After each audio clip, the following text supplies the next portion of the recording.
I'm recovering well, but as you can see, I'm still recovering. I'm still having some leg pain and doing physical therapy to get past it. I'm deeply grateful to my doctors and the nursing staff at Walter Reed, and I very much appreciate all the good wishes. But I want to be crystal clear. We did not handle this right, and I did not handle this right. I should have told the president about my cancer diagnosis. I should have also told my team and the American public. And I take full responsibility. I apologize to my teammates and to the American people. Now, I want to make it very clear that there were no gaps in authorities and no risk to the department's command and control.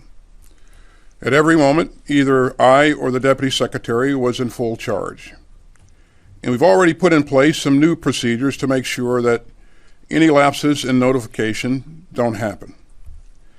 In the future, if the Deputy Secretary needs to temporarily assume the duties of my office, she and several White House offices will be immediately notified, including the White House Situation Room. And so will key officials across the department.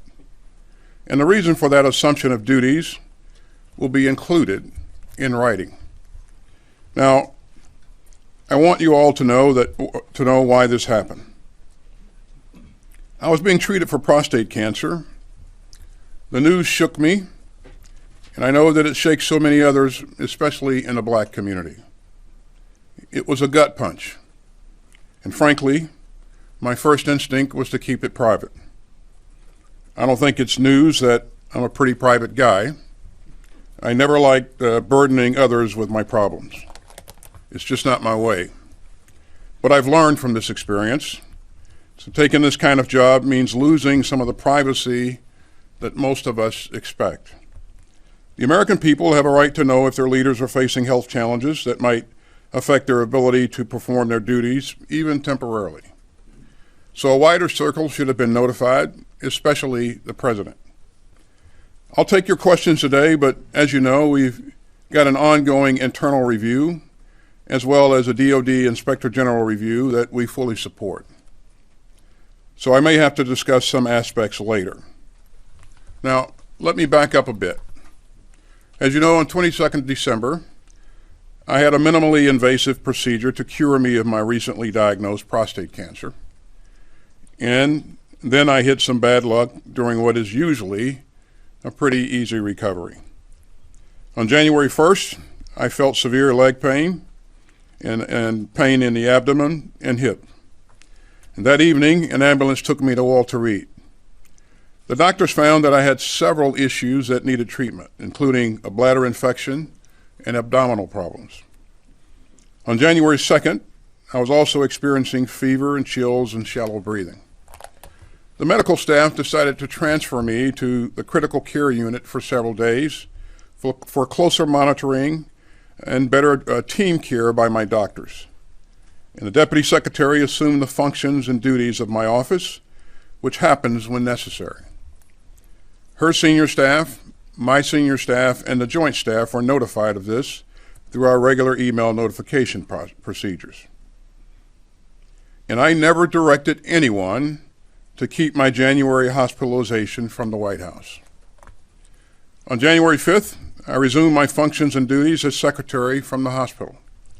I was functioning well mentally, but not so well physically, and so I stayed at Walter Reed for additional time for additional treatment, including physical therapy for some lingering issues with my leg.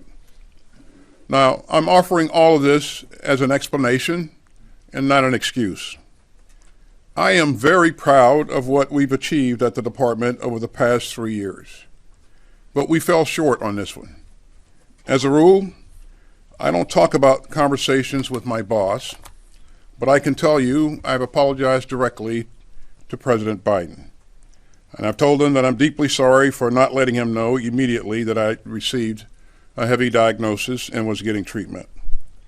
And he has responded with the grace and warm heart that anyone who knows President Biden would expect. And I'm grateful for his full confidence in me.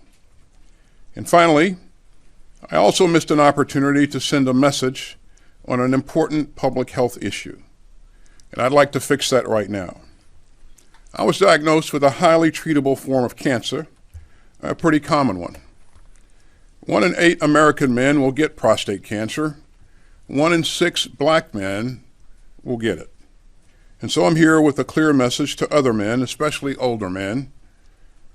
Get screened, get your regular checkups. Prostate cancer has a glass jaw.